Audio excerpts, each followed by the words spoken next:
যে BJP RSS আসলে ভারতবর্ষের স্বাধীনতা আন্দোলনের সময় ব্রিটিশের জুতোর তলায় ছিল।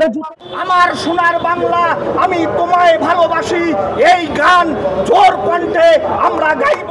আমার সোনার বাংলা আমি তোমায় ভালোবাসি,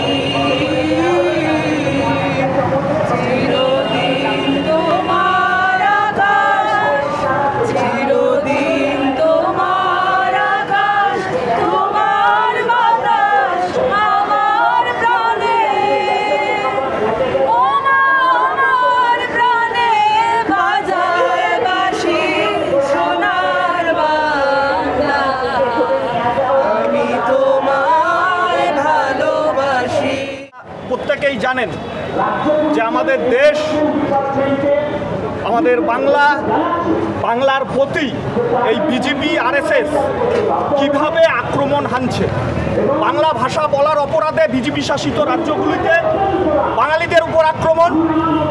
আজকে সেই আক্রমণের চরম সীমায় পৌঁছে গিয়েছে আসামের রাজ্য সরকার, হিমন্ত বিশ্ব শর্মার রাজ্য সরকার।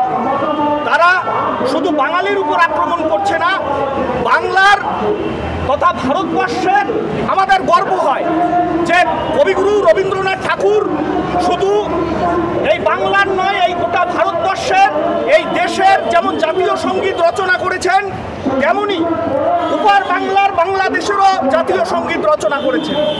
আমরা যখন রবীন্দ্র নজরুলের কথা বলি, সাম্যবাদের কথা বলি, সেই কথা আরএসএস বিজেপি কোনোভাবেই মেনে নিতে চায় না।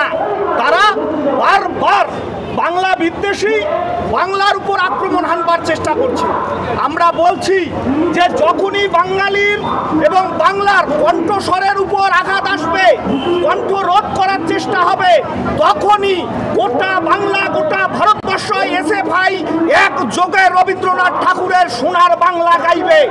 আমরা বলছি এই বিজেপি শুধুমাত্র আসামে নয়, গোটা দক্ষিণ ভারত থেকে শুরু করে উত্তর ভারত, পূর্ব ভারত থেকে শুরু করে পশ্চিম ভারত, যেখানে এই বিজেপি শাসিত রাজ্যগুলো আছে, সেখানেই এই আক্রমণ, এই নোংরা রাজনীতি করবার চেষ্টা করছে।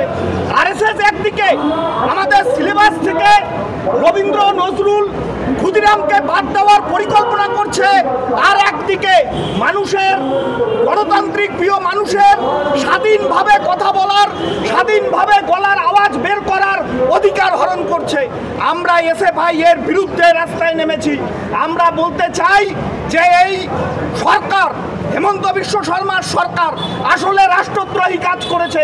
তারা আসলে বাংলার উপর নয়, গোটা ভারতবর্ষের উপর রবীন্দ্রনাথের গান গাওয়ার অপরাধে যাকে রাষ্ট্রদ্রোহী বলবার চেষ্টা করছে, তারা নিজেরাই আসলে দেশদ্রোহী, তারা নিজেরাই আসলে রাষ্ট্রদ্রোহী। তারা মনে করে যে বাংলায় বা আসামে রবীন্দ্রনাথকে আক্রমণ করলে এসএফআই চুপ থাকবে না। আমরা যেমন আরএসএস এর সিলেবাস থেকে রবীন্দ্র নজরুল ক্ষুদিরামকে বাদ দেওয়ার পরিকল্পনার বিরুদ্ধে রাস্তায় ছিলাম, তেমনিভাবে আমরা এই সোনার বাংলা গানের মধ্য দিয়ে গোটা ভারতবর্ষ, গোটা পশ্চিমবাংলার মানুষকে, বাঙালিকে একত্রিত করে আসামের হেমন্ত বিশ্ব শর্মার বিরুদ্ধে, আরএসএস এর বিরুদ্ধে আমরা লড়াই ঐক্যবদ্ধ করব। কলকাতা ইউনিভার্সিটির কমরেডরা একত্রিত হয়েছেন।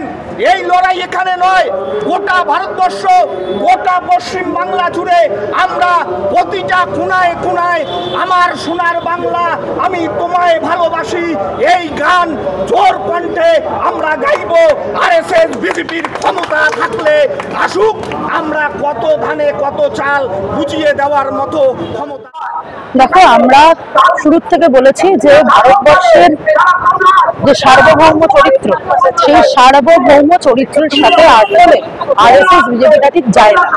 এবং ওরা এর আগে রবীন্দ্রনাথকে নজরুলকে সিলেবাস থেকে বাদ দিতে চেয়েছিল, ক্ষুদিরাম বসুদের সন্ত্রাসবাদী হিসাবে তকমা লাগাতে চেয়েছিল।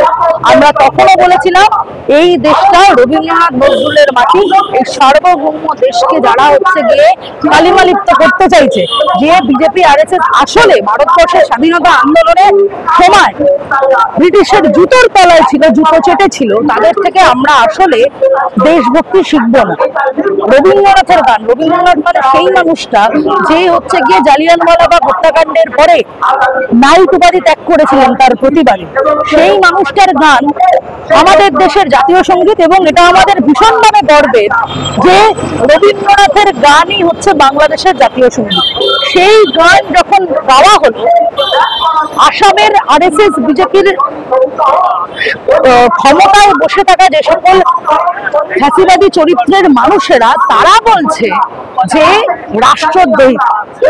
রবীন্দ্রনাথের গান গাওয়া, নজরুল ইসলামের মতো একজন বিদ্রোহী কবির কবিতা আবৃত্তি করা যদি ভারতবর্ষের মতো দেশে, যেখানে দাঁড়িয়ে হচ্ছে গিয়ে রবীন্দ্রনাথ ভারতবর্ষকে বেড়ে থাকার কথা বলেছিল, ফ্যাসিবাদের বিরুদ্ধে কথা বলেছিল, সেখানে দাঁড়িয়ে রবীন্দ্রনাথের গান যদি রাষ্ট্রদ্রোহিতা হয়, রাষ্ট্রদ্রোহিতা অন্তত ভারতবর্ষের মানুষ হিসাবে, নাগরিক হিসাবে, ছাত্র হিসাবে আমরা এই রাষ্ট্রদ্রোহিতা বারংবার করতে রাজি আছি।